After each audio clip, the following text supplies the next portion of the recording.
Did you ask them for approval before you called me at home and asked me to do work on my own time? Hey, Veronica, do you have a quick second? Yeah. I was approving payroll and I noticed that there were some additional hours on your timesheet. Yes, I added 2 hours to my timesheet for last week.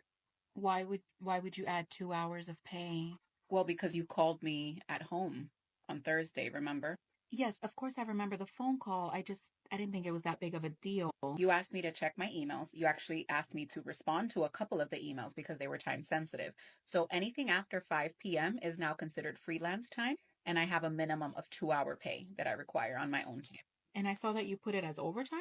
Yes, of course I put it as overtime. It was over the 40 hours that I had already provided you for the week. I just don't know if upper management's gonna approve this. I I don't know if they're gonna approve the 2 hours. What do you mean you don't know if they'll approve it? Did you ask them for approval before you called me at home and asked me to do work on my own time? I don't know how you're going to figure this out, but I worked. And again, anything after 5 o'clock is my time. And as a freelance contractor on my own time, I require a minimum of 2 hour pay. So I don't know how you're going to pay it, but I worked those 2 hours.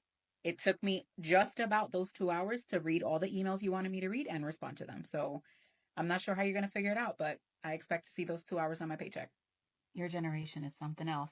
If by something else you mean we don't let corporations take advantage of us and guilt us into giving them every possible moment of our lives for barely any pay, sure, I'll be something else. The only something else I'm worried about is those two something extra hours that I'm going to be getting paid. You understand?